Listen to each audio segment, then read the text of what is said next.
The following serial killers have at least 12 or 13 confirmed murders. Let's take a look. Kenneth Bianchi and Angelo Buono, aka the Hillside Strangler. Mistakenly thought of as one person, or at least had this information kept from the press, the cousin pair murdered 12 women in the late 70s. 10 women were killed by both Bianchi and Buono, 2 were killed by Bianchi alone. These crimes were particularly heinous, involving kidnapping, rape, and torture. Bianchi's mother was an underage alcoholic sex worker who gave him up for adoption, and a bit later he showed chronic bedwetting. Various mental health examinations revealed his IQ to be 116 and that he suffered from passive-aggressive personality disorder. When Bianchi's adopted father died, he apparently showed no emotion. I'm not sure if I should count this as a bereavement, but I will. He reminds me tremendously of David Berkowitz, above average IQ, adopted, bereavement. It's interesting how they became different types of serial killer. Bianchi stole a lot of jewellery while working as a security guard, and had 2 failed marriages, with at least one being the result of Bianchi's extramarital affairs. He was also a suspect in the obscure alphabet murders in the early 70s in Rochester. 3 children with alliterative names were killed, and no one was ever convicted for this crime. Bianchi eventually moved to LA in 1976, aged 24, to be with his adopted cousin Angelo Buono, whom he respected. Less is known about the cousin, but Buono had an extensive criminal history including theft, assault, and rape. He was also a domestic abuser. In fact, the 2 embarked on pimping via forced prostitution. It's totally incredible that some people have no issues in using women for sexual slavery. Their first victim was killed out of revenge after giving Bianchi and Buono a false list of men who frequented prostitutes. From there, they started killing sex workers, but then moved on to girls from middle-class neighbourhoods. On and off they posed as undercover cops to get victims to cooperate, and Bianchi was actually trying to become a cop. There was one near victim who the Stranglers let go when they learnt she was the daughter of a celebrity, and they didn't want that much police interest. But another victim wasn't so lucky.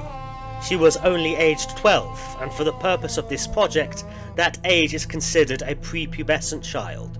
She was raped. Another victim was tortured gruesomely, being injected with cleaning fluid and found dead but bleeding profusely from her anus. Another victim had been burnt, presumably by a cigarette or something. Although most were strangled, murder methods varied from electrocution, carbon monoxide poisoning, and poisonous injections. Some of the victims were staged in provocative poses. The final 2 victims were killed in Washington, with Bianchi acting alone.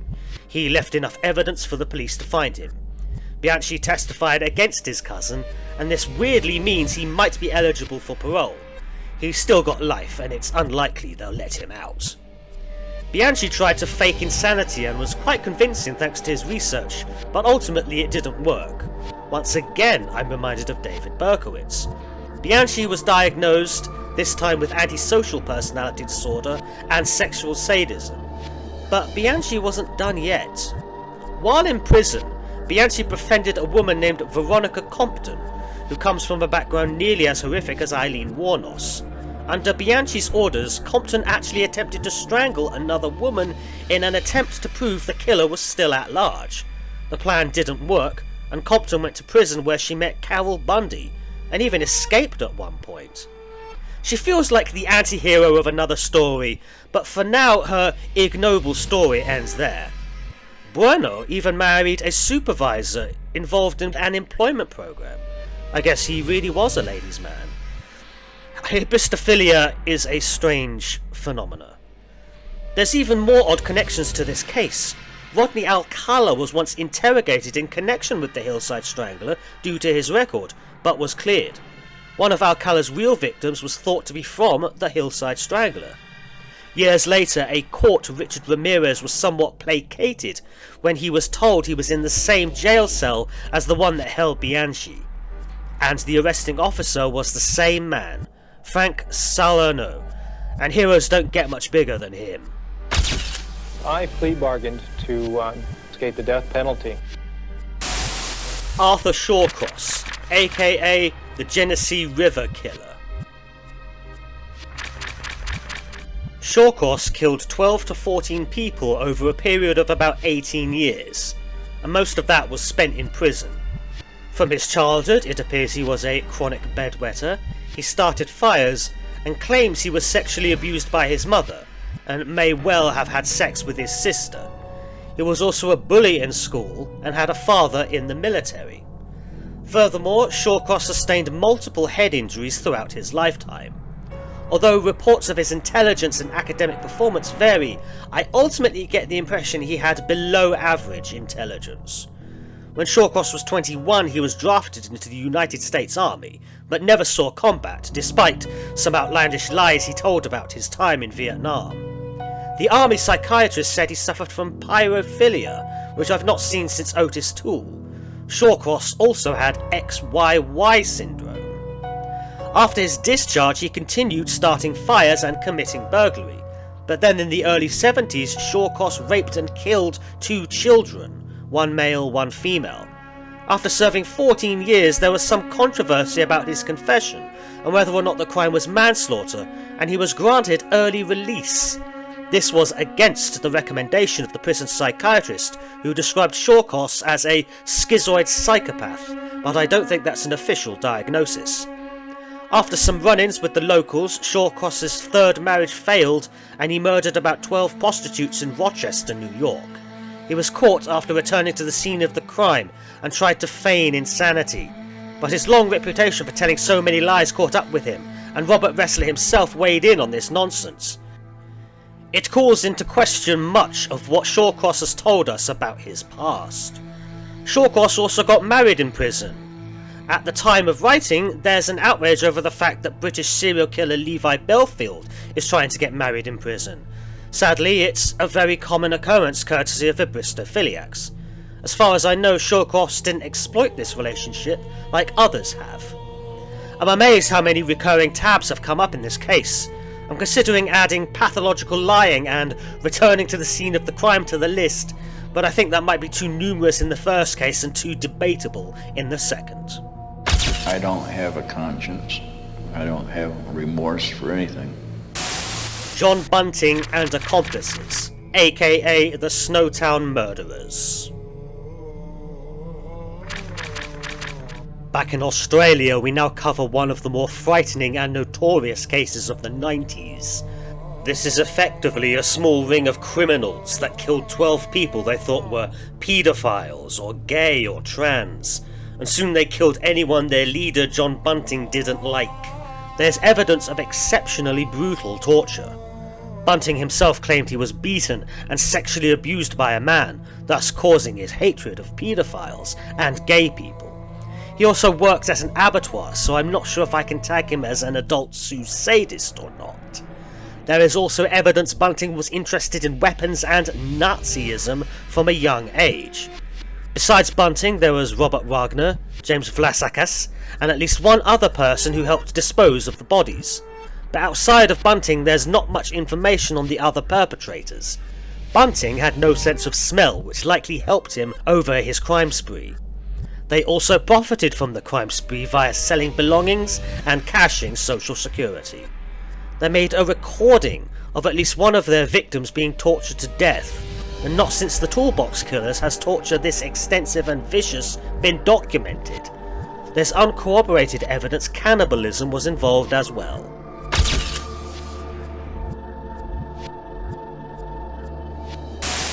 Charles Sobhraj and accomplices, aka the Serpent.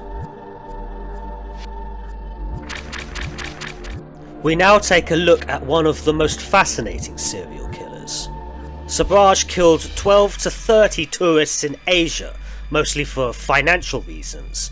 It's not clear what to say his origin was, being born in Vietnam with an Indian father and French nationality. Sobhraj was abandoned by his father, neglected by his mother and stepfather, and soon started the path of darkness, petty juvenile crime, and the starting of manipulation, burglary and fraud. Interestingly, he made his first prison connections before starting his murder spree. It's clear that Sobhraj had exceptional intelligence. He was fluent in multiple languages, he studied history, psychology, law, philosophy, and was a truly gifted charmer. These traits make it hard not to respect him despite how terrible he was. For a serial killer, he was intimidatingly accomplished, and if there's one person who can adopt the moniker of evil genius, it might be him. Sobhraj travelled extensively with multiple stolen passports, robbing, scamming, developing a gambling addiction, and making friends and enemies as he went. Sobhraj committed his first murder with one of his accomplices against a woman who threatened to expose him, and then Sobhraj started leaving more bodies in his wake. Most were poisoned, and some had their bodies burnt, and some reports say they were burnt alive. At one point, Sobhraj killed a man just to take his passport. As the lengthy case unfolds, keeping up with Sobhraj's movements and actions is harder than it was with Karl Panzram. Charles seemed to have a port in every major Asian capital. He may have killed an accomplice or two, and he was an unstoppable seducer and made more accomplices back, mostly female.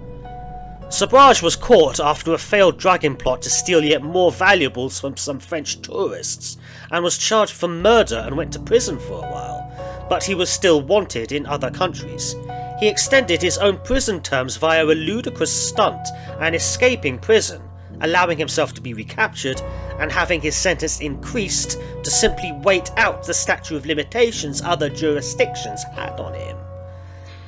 He was released properly in 1997 after serving 21 years in luxurious prison conditions paid for by bribes. When he got out, he was a celebrity and made a lot of money via interviews and the like, but he was ultimately captured again after a few years. He simply couldn't stay out of nations that hated him. It seems Sobhraj was trailed by a Dutch diplomat named Herman Nippenberg, who is surely another hero of true crime, following and making the case against the Serpent. Again, it's hard not to be taken in by the mythology, and people like Sobhraj shouldn't be admired, but the entire ordeal feels like he was the Moriarty to Nippenberg's Sherlock Holmes. While researching this for the final recording, I found out that Sobhraj has been released from prison and has been free for the past 7 months. I've been writing this project for a very long time now. Regardless, I'm sure Sobhraj will be in trouble again soon. Something of a cult leader, something of an organised criminal, but ultimately just another thief and murderer. I have to sue a lot of people, including the state of Nepal. And this puts me above the halfway point of the project. The work will get harder from here on out as the confirmed body count gets higher and higher, but let's keep going. Dennis Nilsen, aka the Muswell Hill murderer. Let's get a few things straight before we begin. Dennis Nilsen is not the English Jeffrey Dahmer, not least because he's Scottish, not English, but because his crimes mostly predate those of the Milwaukee cannibal. That's not to say Dahmer won't be discussed. The two had many similarities, but they were also very different. Also, Nilsen was not the kindly killer. I can appreciate that establishing this motive was to perhaps counter the homophobic attitude of the time. It's the same homophobic attitude that made it easy for Nilsen to kill, but Nilsen didn't have a kindly bone in his body. He was a dangerous and ruthless murderer. This will be explored more later. Nilsen's parents were rather negligent, but Nilsen was close with his maternal grandfather.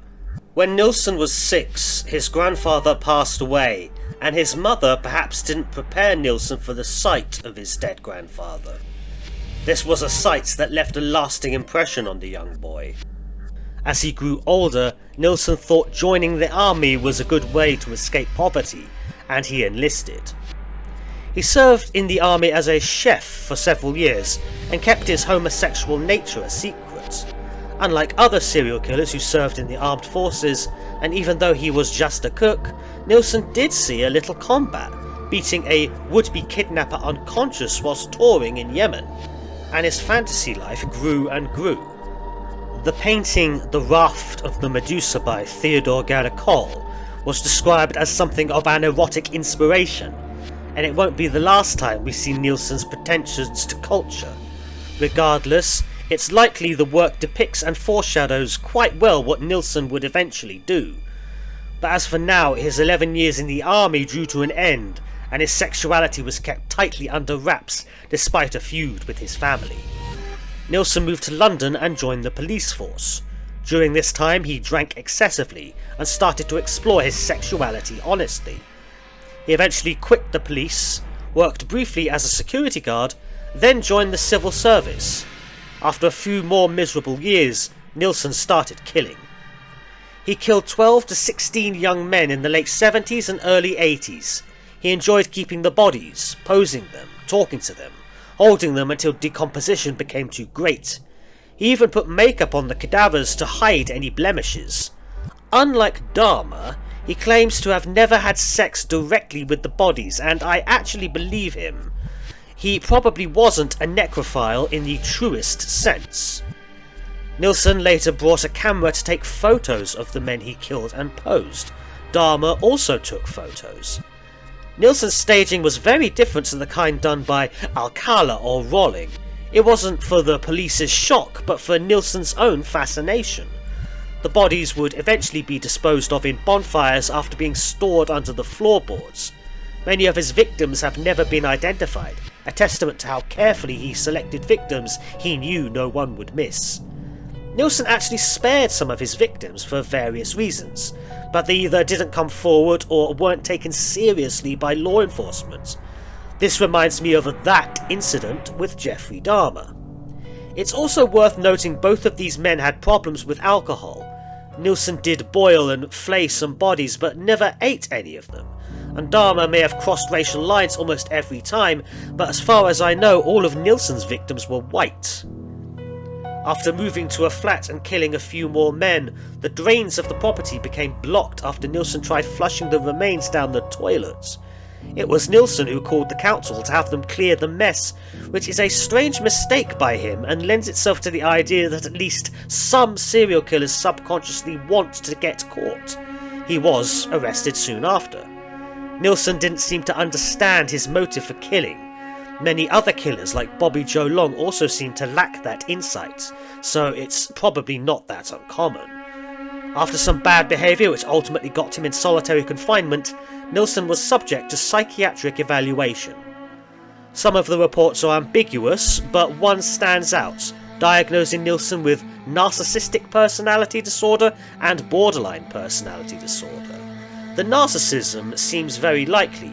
After watching his home movies and various interviews, he strikes me as arrogant, rude, entitled, and self-absorbed. He's perhaps not as grandiose as the likes of Alcala and Bundy, but maybe the solemn and subdued type of narcissist, and Dennis Rader might have had this as well.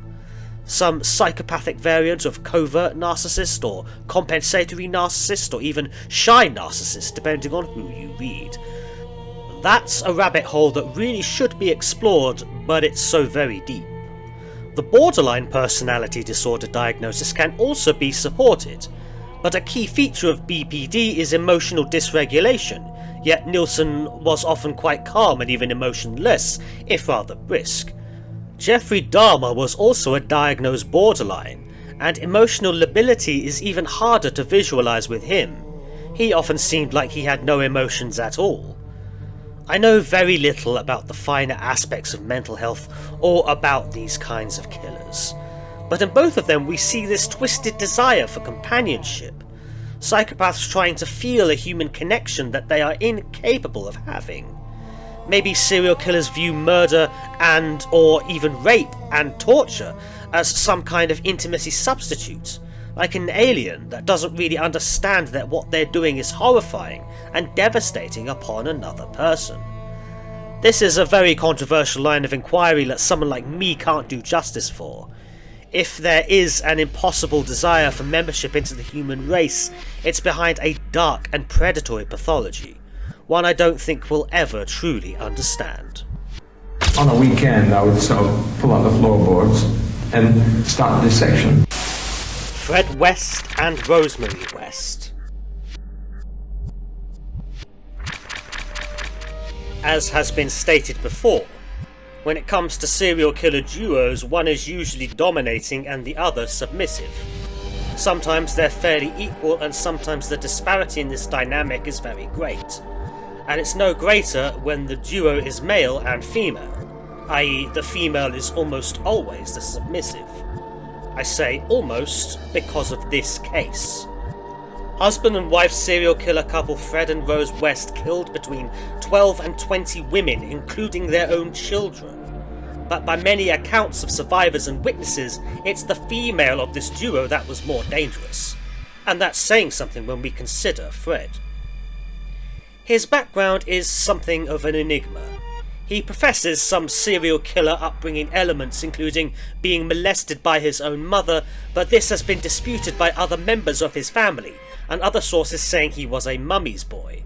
Fred proved himself a compulsive liar multiple times, so his trauma history is questionable, and we need to move on to something more concrete.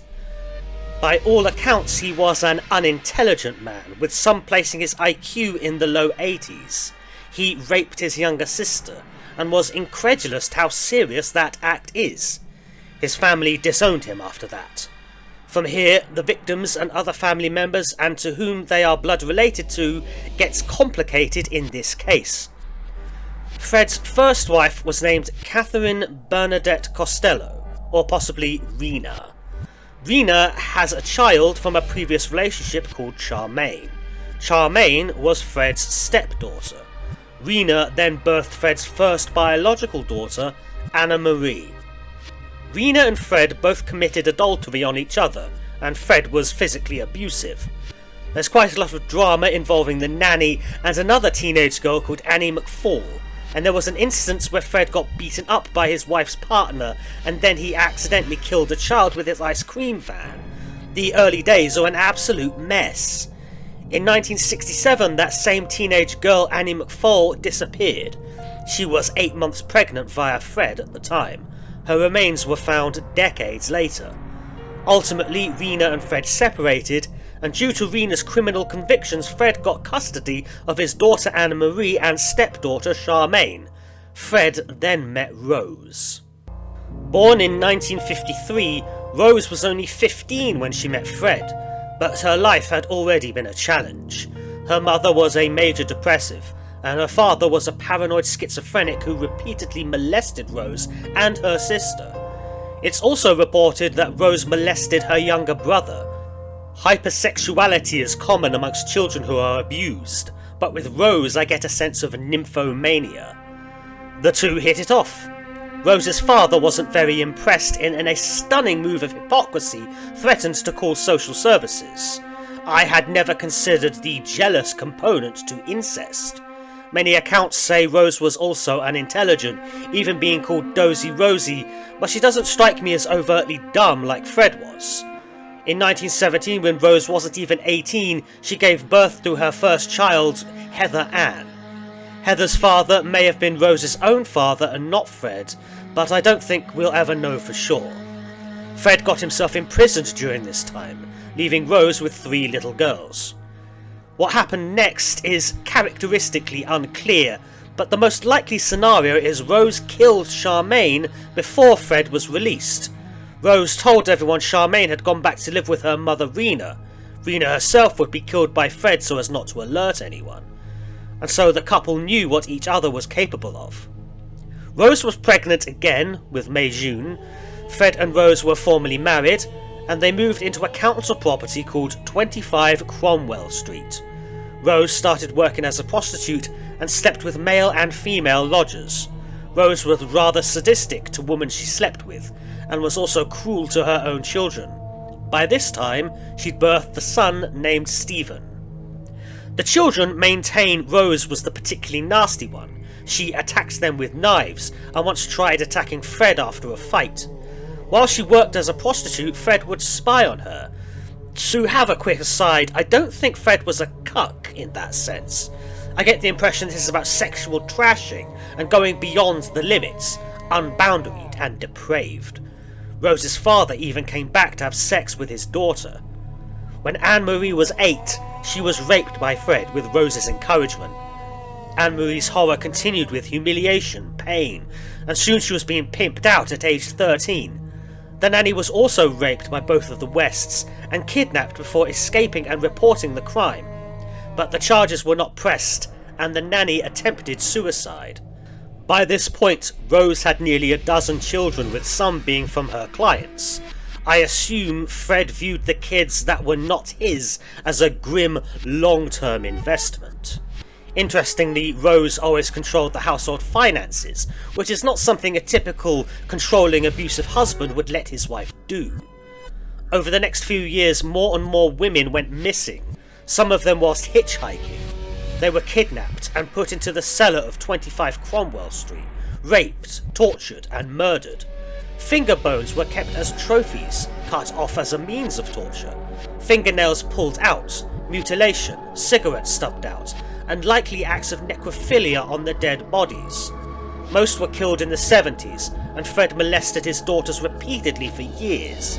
Heather, who tried to tell someone about the abuse she suffered, was killed by her parents in 1987 and stored under the patio, her murder being a warning to the other children. Fortunately, in 1992, their 13-year-old daughter called Louise would confide in her own dreadful abuse, resulting in the property being searched. The police found tapes and photographs, and the testimonies of the children began piling up. Anna Marie West testified against her father and stepmother, and after a lifetime of hell, I consider her a true crime hero. Fred hung himself in jail. Rose was sentenced to a whole life tariff. Fred's brother committed suicide before he could go to trial for raping Anna Marie. One of his friends also committed suicide. Both Anna Marie and Stephen have both attempted suicide, and another one of the West children took his own life via drug overdose. Rose West is still alive today. She even became friends with Myra Hindley for a while, and there's plenty of rumours about that. Indeed, I'm not clear over what exactly she did. 25 Cromwell Street was demolished and paved over. It seems this couple really did love each other, with Fred in particular adoring his partner in crime. Her father was making love to her. Not that her father was sexually abusive. She was more willing than he was. Jack Unterwenger. Sometimes when I'm watching a film, playing a game or reading a book, I'll begrudgingly admit a certain admiration for the villain. Sometimes they're very clever and their cunning is weirdly respectable. But once in a while such a villain in real life evokes a similar response, and I feel an overwhelming sense of guilt. Charles Sobhraj was the first, Unterwenger the second. A testimony to the deviousness and shrewdness of a certain type of killer, but let's not lose track of who and what these people are. Maybe those who lobbied for the release of this dangerous killer should have heeded that lesson. That's right, imprisoned for murder in 1974, Unterweger ostensibly bettered himself in prison, showing himself to be artistic and creative as a playwright, and showing his native Austria the power of rehabilitation. Released in 1990 after serving his minimum of 15 years, Unterwenger then went from a murderer to a serial killer, something that could have been prevented. It's hard for me to pass judgment. We've seen before, and we will see again, just how skilled these people are at manipulating and deceiving others. But Unterwenger tricked an entire class of people in order to get an early release. The details aren't clear to me, but it seems like a malignant optimism drove this desire to see everyone as essentially good, as someone capable of rehabilitation. Allegedly, Jack Unterwenger's mother was a prostitute, and after some run-ins with the law, he lived with his abusive grandfather. Jack became a thug with an extensive record of theft, pimping, and even rape. Perhaps his metamorphosis into an artist, a poet, a writer was inspiring, but the same darkness was underneath, and he killed between 10 and 14 more women after being released. Like his first victim in 1974, they were strangled with their own bras in Austria, Czechoslovakia, and even Florida. As something of a journalist, he even commented on the killings. He was arrested, sentenced, and committed suicide in jail before his sentence was carried out. Before he died, he was diagnosed with narcissistic personality disorder, and this chilling white suit he wore on television strikes me as a statement on his grandiosity. A man dressed all in white is inherently uncanny, but if he was a murderer, surely the blood would show on the white. But it doesn't. It seldom shows. Austria learned a very hard lesson from this, and it's a lesson we all should learn. Unterwenger's story is so incredible to me and so very depressing. It's worth mentioning Jack Abbott, who had a similar story, though he was perhaps more the impulsive secondary psychopath to Unterwenger's more controlled and frightening deception, and with much deadlier results. We don't trust you. We can't trust you.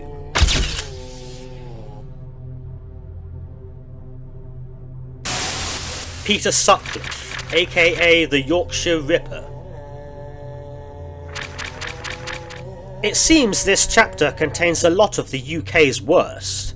We've had the typical gay serial killer in Nilsen, we've had the sexually depraved killer couple in the Wests, and now we move on to the more common presentation of the serial killer, the slasher of women, the Ripper. Sutcliffe killed 13 to 15 women and attacked many more.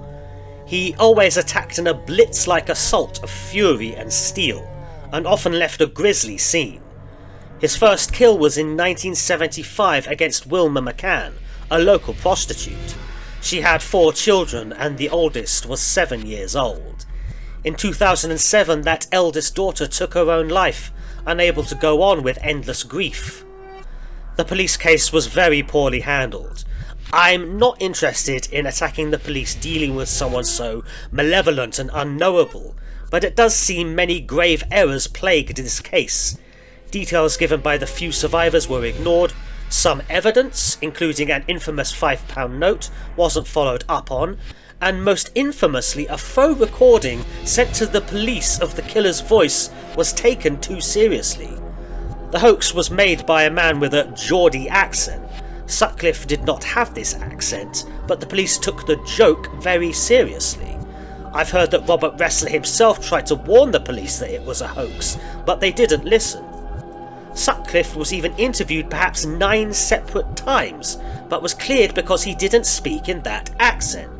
It reached the point his workmates nicknamed him Ripper. It's disheartening hearing how unfortunate all of this was. A new tag has been added and named Grace of the Devil for unnaturally lucky events for the killer. The media had been dismissive to the prostitutes he killed, the less dead, but when the Ripper killed middle-class women, his evil became unquestioned. One victim was a clerk at Halifax Building Society, but it's even been questioned if Wilma McCann was even a prostitute at all. Sutcliffe was ultimately caught by sheer fluke involving a mismatching license plate. The police were desperate to congratulate themselves, but a lot of confidence was lost in those years, and some careers ended. As a result of the mishandling of the Yorkshire Ripper case, the police developed a computerized system to hold relevant information and communicate better between different regions regarding serial offenders. There isn't much regarding Sutcliffe's trauma history. Allegedly his father was an abusive alcoholic, but I get the impression his father liked him. Sutcliffe claimed insanity but failed. However, it later turned out he really did suffer from paranoid schizophrenia. I don't know what to feel about any of that. An individual called John Humble was arrested in 2005 for that hoax, and he did 8 years in prison before dying in 2019. Sutcliffe himself died of COVID-19 a few years later.